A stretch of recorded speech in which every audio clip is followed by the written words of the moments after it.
Hello, Geek Speak Monday Night Live yet again. It is. We're coming to you live from Casa de Ginge.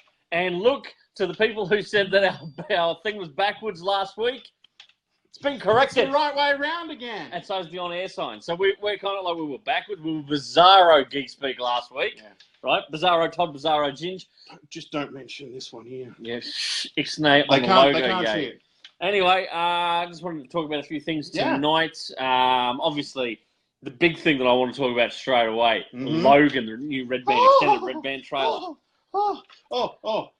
My sisters convinced one of their co-workers that it was a drama trailer, that she should watch it because it's a coming-of-age movie, and it's all about, you know, like mortality. That's one way of describing it. But I'll tell you what, how freaking awesome was that? Now, not safe for work. We did post that. I posted on my Kaboom page as well. Such a great trailer. X-23, you know, and anyway, can't wait to see that. That's going to be fantastic.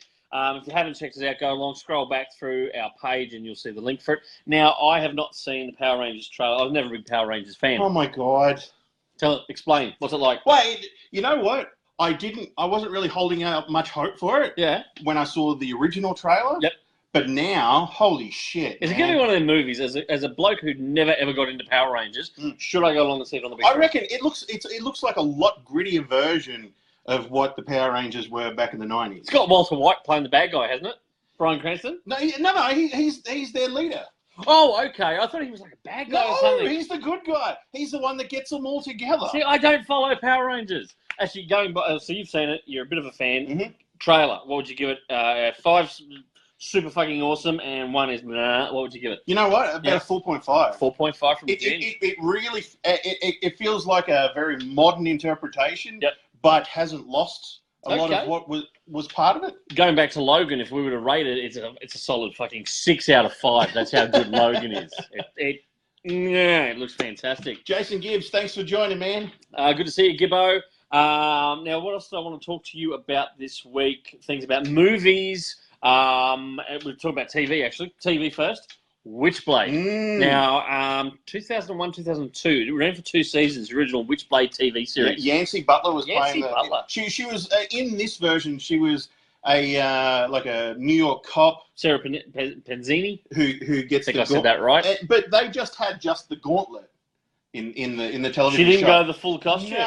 No. That's a bit risque for TV, even back then. But it depends on how they do it, because they are apparently going to do a TV series. Matt Hawkins and, of course, co-creator Mark Silvestri, legendary Image co-founder, are on board doing this series. They're going to help write it or create it or whatever else. So I'm keen to see it. I think it's fantastic to see more kick-ass female characters on the small screen as well as the big screen. Top Cow Productions, Top Cow Productions. And I mean, you know, I've never really read much Witchblade myself. It intrigues me. I always go, I'm going to pick that up one day, probably in retirement. Yeah, because I got a pile of reading at home like this. Top Cow Productions, when they had all their comics coming out, I thought they were the coolest productions. They still do, and I tell you what, they produce a lot of fantastic books. Sunstone by Stepan, I think I pronounced this right, it's Croatian, okay? And my Croatian is shit. Stepan Sejic and his wife Linda Sejic. Now I've had so many people pick up Sunstone. It's a bit of a risque book, it's a little bit of BDSM and all that kind of thing, but it's a romance story. This sounds weird, me trying to describe it like this. But seriously, anyone who's ever read Sunstone, if you haven't, pick it up now. Originally, Stepan Sejic released it through his DeviantArt account because he was going through a bit of a creative burnout at the time. So he'd been doing a lot of stuff for Witchblade. He'd done Ravine, Aphrodite, you know, Witchblade, all those kind of books. Suffering a bit of burnout, and he kind of went, I need something different. So he'd been doing these kind of sketches, like, you know, these 2 girls hooking up in a BDSM relationship. And they've got a mass following. So he released it. He thought, I'm going to pull it all together into a tale. And he published it all via his DeviantArt account. And that's how I first stumbled across it and read all these people were talking about. I think Bleeding Cool did a link to it one day and was talking about it. I followed it and I read it and I thought, holy hell, this is actually really, really good. And people were calling for ages, release it as a book. And Stepan Sejic was like, no one for free. No one will buy this. Matt Hawkins at Top Cow turned around and was like, yes, come on, we'll publish this and we'll bring it out. 5 volumes. 5th and final volume came out last week. So it's available in your comic book stores. Look, pick up Volume 1. Check it on out. It is a fantastic series, Sunstone. But that is brought out by Top Cow. So it was a long-winded way of getting back around to about Top Cow. Yeah, they still produce a ton of great books today. While we're talking about movies and television shows, movies, Shamalama Ding Dong has brought out... Because we can never pronounce his name. It's like Benedict Crumple's. M. Night Shyamalan Ding Dong has released his long-awaited new film. Now, this is the one that's got James McAvoy in it. Who plays Professor Charles Xavier. And he was also... What was he at? Was he Wanted? He was the kid out of Wanted, yeah. When he bashes Star-Lord across... Yes! Yes, Chris Evans, yeah. Now... No. What's his name? Chris Pratt. Yeah, I'm going to get shot. Someone's going to have a crack at me on there. I betcha. About me just stuffing up that name. Anyway, Shamalama Ding Dong's... His new film is gone gangbusters. And in return, the production companies of Hollywood have all gone, you know what? You can actually make movies again. So it's not literally like he has a license that they take away going, you had a stinker, no more movies for you.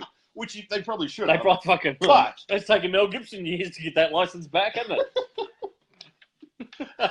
Just don't say sugar tits. Okay? Well, don't say it. I saw a gift card the other day. Yeah. And it said, happy birthday, sugar tits. No way. And I'm like, Mel Gibson called someone that and lost his entire career. Did you buy it to put away for my birthday in September? I bet he did. Anyway, Shamalama Ding Dong is going to be doing a sequel to one of his most famous movies.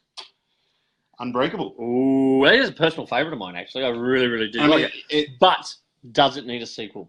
Who was the kid in it? Was that Haley Joel, wasn't it, or whatever? No. No, who was the kid in it? I can't remember. Anyway, because Bruce Willis was a superhero in it. If it is Haley Joel Osment or whatever his name is, he ain't going to look like that kid no more. No. Did you see him in the Entourage movie? No. He got fat. That kid is fat. You saw him in Tusk. Yeah, he's fat in Tusk as well. You saw him in Yoga Hoses. Speaking of Kevin Smith, he has directed and finished wrapping a Batman 89 Tim Burton themed episode of the Goldbergs. So I can't wait to see that when it comes out. And do you see the crew all dressed up as James and everything else for the rap party? Yeah. I thought it was kind of cool. So that's pretty freaking awesome. Yes, you got more movies? Well, I was just going to say, the rights for the Terminator series will revert back to James Cameron. You had to explain this to me the other day. I didn't realise that James Cameron actually created Terminator. He created Terminator, come up with the idea and everything. So he was involved in the first one and the second one, and hasn't been a part of it since. Can I be honest and tell you a little something? I've never been a fan of Terminator. You suck. You suck. I get that all the time. So bad. I get that all the time. I've never, ever gotten into the Terminator stuff. You are such a girl. Oh, really? Yeah. Okay, fine. We'll leave it at that then. James Cameron gets the rights back next year and is planning to make a sort of bookend to the series rather than try and launch a new trilogy. This is the same James Cameron who reckons he was going to do more Avatar. Yeah. What's happened there? He's still working on them. Is he? Yeah. Oh. He's going to be working on them back, then. Until for the next 10 years. Really? So he's using technology now that's going to be outdated then? Or is he creating new technology that he's going to then release the movie and go, look what we did it on? Bit of column A, bit of column B. I'm confused. Has anyone got a DeLorean? We could go back and work out what the fuck I just said. Anyway, so James Cameron is not going to direct the new movie. He wants the director of Deadpool. Oh, yeah. So... I'd be keen to see that. I would honestly be keen to see that. Did you see the little picture of Hugh Jackman, Ryan Reynolds, and James Bond himself, Pierce Brosnan? He might be your James Bond, but Daniel Craig is my James Bond. Oh, you what? Yeah. Oh. Daniel Craig all the way. But anyway, there was a rumor that possibly Pierce Brosnan playing Cable. I can't really see that happening, dude. You can't? Not a fan? Pierce giving me much, dude. Pierce Brosnan isn't much. He's never been an action fan. Yeah, like he's an not action a badass guy, type character. No. He played a good Bond and everything else, but he was more suave and kind of I'm James Bond. Way more suave than old Shorty Shorts coming out of the water man. He's picking on Daniel Craig. Hey, the shoe fits. Daniel Craig? All the trunks. Craig Daniel. What's his name? Daniel Craig. Daniel Craig. This is what happens when you drink on a Monday night and then go to a live video. Anyway, he is my Bond. I've loved him in all the Bond films he's done, apart from Quantum of Solace. But that wasn't actually, that was just the film in general when it first came. Remember, I hated that film when it first came out, and I went back and watched it a couple of years ago, and it's actually pretty fucking good when you go back and watch it again. It's not about oil. It's not about oil. No, it's not about oil. It's about water. Yeah. They're stealing water. Which, you know, when you think about it, put it in today's context, yeah, I can see that shit happening. What else do I want to talk about? I want to talk about Super Sons, comic book stuff now. Yeah. Right? Because Super Sons is coming out from DC Comics. It's out on the 5th of February, so probably a day later in most Australian comic book stores, so 6th of February. Okay. Now, it's going to be written by Peter J. Tomasi. Now, he's been doing a lot of stuff on the new Superman book, the regular Superman book, and I've been fucking loving that. That's really, really good. Now, I can never pronounce this guy's name, and I really don't want to be, offend him, but I'm going to try it anyway. Would you say that is George or Jorge Jimenez? No, I'm not. I just got that. Jorge, or George, however you want to pronounce it, Jimenez is the artist on Super Sons. I'm going to get a lot of caliber. It's like Jesus and Jesus. The J is a H. Is it? Yeah. So it's Jorge. Jorge Jimenez. Anyway, I really apologise. No, if it's just George and George ever sees this, I really apologise. I'd love to know how to pronounce your name correctly. Anyway, he's the artist. And from the little preview I have seen, this book looks fantastic. Now, it pits Damian Wayne and Jonathan Kent, so Lois and Clark's son, together. So these two boys have to learn to team up and work together. And we saw a little bit of that in, there was 2 issues. Don't quote me, I think it was Superman 10 and 11. I could be wrong on those issue numbers. Only like a couple of months ago. And so Clark and Bruce are teaming up to get the boys to work together. And it was so freaking, because John is very much, his father's son. He's a farm boy and he's very trusting, whereas Damian Wayne is just a dark little shit.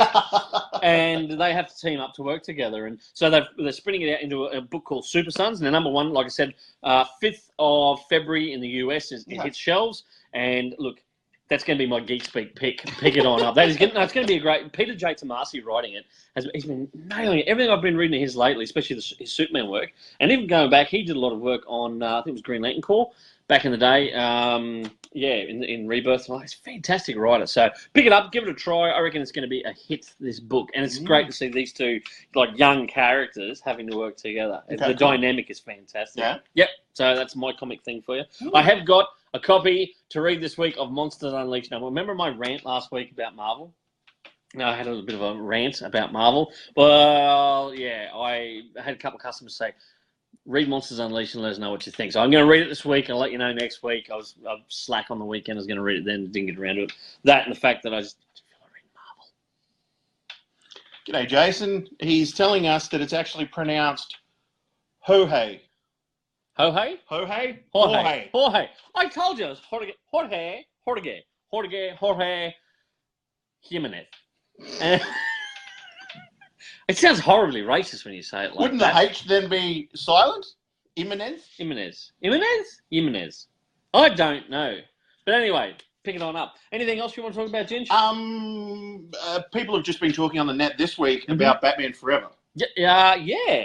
And which, cops a lot of hate Batman Forever, but it wasn't such a bad film. Yeah, in the scope of things, this wasn't as bad as Batman and Robin. Looking back, we should do that. So they've been talking about it. This shit goes live. We don't edit it, right? Just ixnay on the edit nay. They've been talking about Batman Forever and the edits that we never got to see. Yes. The studio cut the heck out of it, much like how they cut the heck out of Superman Batman recently. And there is an entire edit that we've never seen. And what guys have been doing have been cutting the special features of DVDs and placing it back in the film. We always remember seeing in the music film clip all these parts that were never actually in the film. The Bat Must Die and based in Arkham Asylum at the beginning. So on the DVD you can actually watch that beginning bit of them in Arkham Asylum, and then finally you see the Bat Must Die and Two-Face has escaped. So I did look. I'd love to see that I would version love of to the go. movie. I'd like to go back and watch it myself. I have always had a soft spot for that film. Batman and Robin, on the other hand, was a gigantic stinking pile of shit. And George Clooney really did ruin the franchise. Well, him and Joel wasn't by himself. I mean, the only redeeming thing for that film, and I seriously mean this, hand on heart, the only redeeming thing about Batman and Robin was Alicia Silverstone in that Batgirl costume. I thought you were going to say the only one. Even the car was shit. The only one camera angle of that movie was when the camera comes down as she's suiting up. Oh yeah. And as a young teenage guy, I watched that over and over again. That was a fantastic shot. But the car was shit in that film. At least with Batman Forever, that car was pretty fucking cool. It was a cool car. Well, I'm just saying that, there was no top on the Batman and Robin Batmobile. Yeah, and Mr. Freeze could have easily just whoop, and just frozen him. You're not taking me to the cooler. Oh, God. There's an edit of all Arnold Schwarzenegger's bad one-liners. Sweet Jansen as fucking... Sadly, he's dead now, but Sweet Jansen as fucking Bane in that film just sucked balls. Seriously did. But you know what? Batman Forever, one of my other highlights of Batman Forever, right, was Nicole Kidman as Chase Meridian. Yeah, there was another chick who got cut, who stuff all ended up on the cutting Elle McPherson. Elle McPherson, that was right. No, it was a Batman and Robin. Yeah, Batman and Robin. I take it back. Yeah, she was the love interest in Batman and Robin. Because the Australian was Nicole Kidman. And was it John Favreau ended up having his scenes cut from Batman Forever, I believe. Yeah, he had some scenes in it that they got cut. He was in the police force or something that were all cut out. Something like that. I watched, just quickly, a cool documentary, Lego, a brickumentary. Yesterday. It's narrated, and he's a little Lego dude in it, is Jason Bateman. Oh, really? And it was a fantastic, it followed, the creation of Lego. Old mate's, I can never pronounce his name. He's it's not Jorge. No, from Billund in Denmark, the guy who created Lego. His factory burnt down 3 times.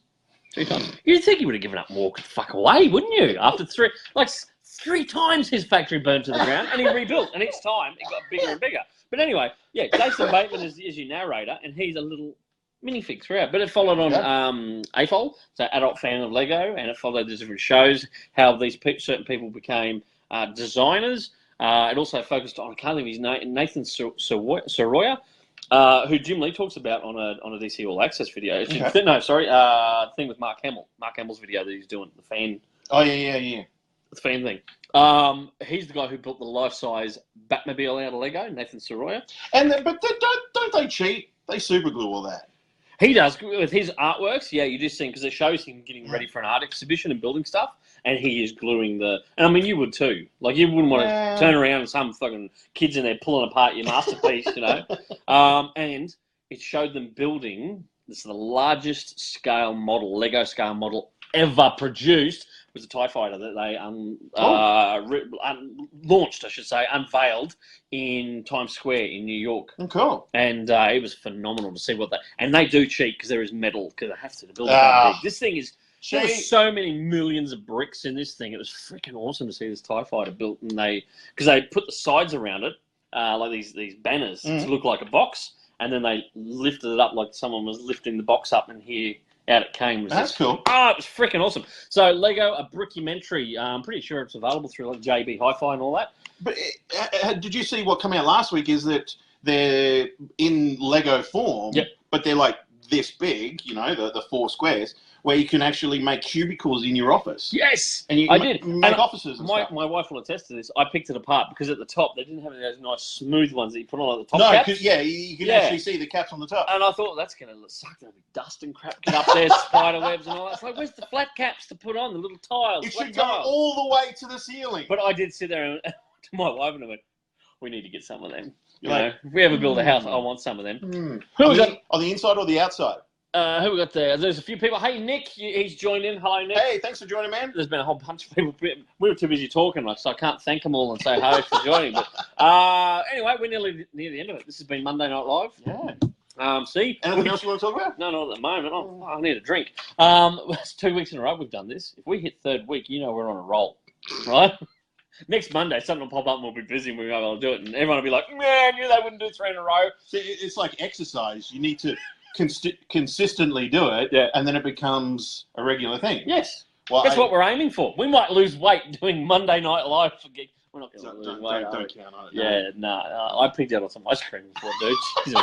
Actually, quickly, speaking of ice cream, home ice cream. You got to try a Batman one the other day. Australian, the Toowoomba home ice cream. Yeah, they've been making these Batman ice creams. Available Australia-wide, actually. Now. Yeah. But originally they'd been making them only for the DC stores. The DC cafes in Singapore and Malaysia? I believe so. Thailand? Somewhere, no, Malaysia. Exclusively just for those stores. Yeah. But last Monday they released... You can now buy them over here in Australia. Get them through your home ice cream. The truck comes up with the annoying bell and everything else. Motherfucker never stops in my street. You can buy them online. Jeez, they didn't look 100% like Batman. Okay, you've got the Batman hair. It's kind of a... Yeah. Right? But holy shit, they taste good. Yeah. Like really, really creamy. Yeah, I'm a bit pissed off. All I get was a photo. Jim's going, look what I'm eating. I'm like, where's my mother? Well, I'm trying to convince a comic shop in Toowoomba to get a freezer so that they will sell them in the shop. It'd be no good. I'd sit there and eat the fuckers all myself. And then I'd be like, you know. If you have any questions or things you want us to talk about next week, make sure you pop them in the comments section here. Let us know if you've enjoyed the show. Is it looking a little better than it was last week? We got the logos all the way around. And look, so's the on-air sign. Yeah. It's the right way. And Jim's has got his pants on backwards. Don't show him. Don't show him. Oh. Anyway, thanks for joining in. Make sure you stay geeky. Hit the subscribe button if this is your first time tuning in. And make sure you put things in the comments. Tell us what you like. Tell us what you don't like. Give a thumbs up if there's something cool and geeky coming up that you want to share. Let us know and we'll share it around for you. Jason Gibbs needs more Spidey. Needs more Spidey. We'll see what we can do, Gibbo. Miles Morales news. What? We could. We'll try and come up with some news. Yeah. Maybe Miles Morales. I don't know, maybe he's not going to be in the main movies or anything like that. No. He's a B character. See, Jason, we're on such a roll to end, and now you've like... Good on you, Gibbo. Anyway, stay geeky, and we'll see you next Monday night. Bye.